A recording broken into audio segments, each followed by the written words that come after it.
Hello, children. Today I'm going to start lesson number 2, the establishment of company powers of class 8, subject history. In this part, we will learn about m- powerful Mughal emperor. Okay, तो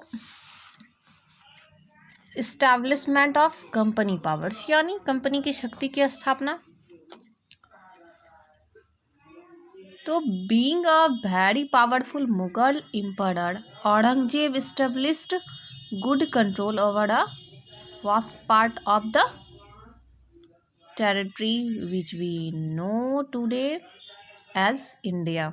तो एक बहुत शक्तिशाली मुगल सम्राट होने के नाते औरंगजेब ने क्षेत्र के एक विशाल हिस्से पर अपना नियंत्रण स्थापित किया, जिससे हम आज भारत के रूप में जानते हैं.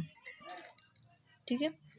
After this death in 1701 no Mughal emperor could prove to be so powerful. तो 1701 में इसके मृत्यु के बाद कोई भी मुगल सम्राट इतना शक्तिशाली साबित नहीं हो सका.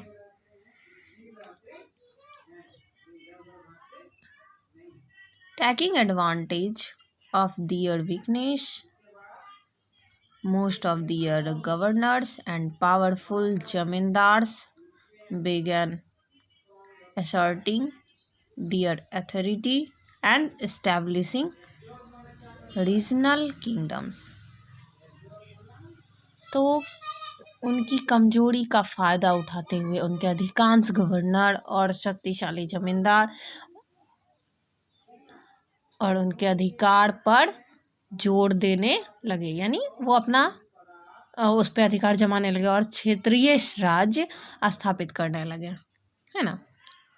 क्षेत्र उनका वो मतलब रीजनल किंगडम वो स्थापित करने की कोशिश करने लगे, उन पर अपना अधिकार जमाने लगे. As powerful regional kingdoms emerged in various part of India.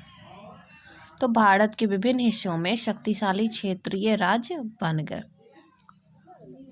Even Delhi could no longer remained an effective centre of administration.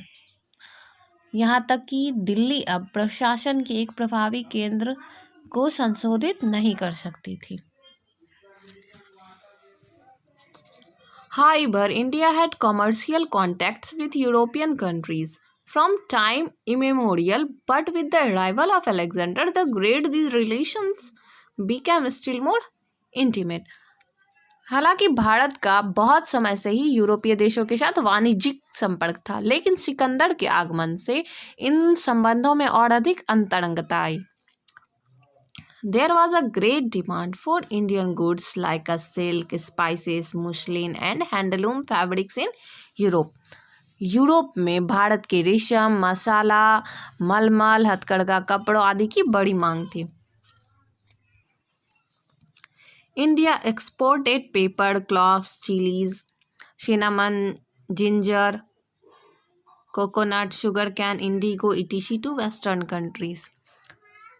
Bharat पश्चिमी देशों में पेपर, लौंग, मिर्च, दालचीनी, अदरक, नारियल, गन्ना, नील आदि पश्चिमी देशों को निर्यात करता था. ये सब चीज़ वो भारत जो है पश्चिमी कंट्री को यानी वेस्टर्न कंट्री को पश्चिमी देशों को निर्यात करता था.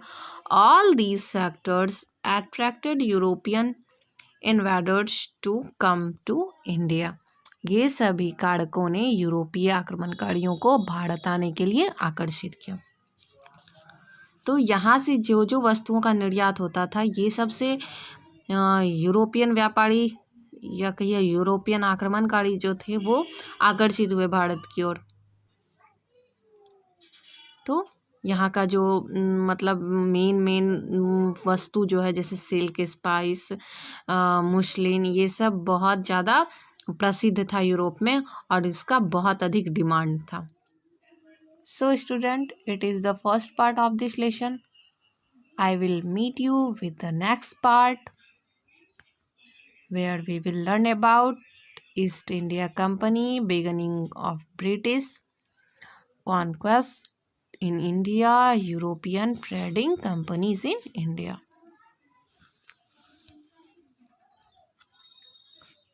And East India Company comes east. Okay.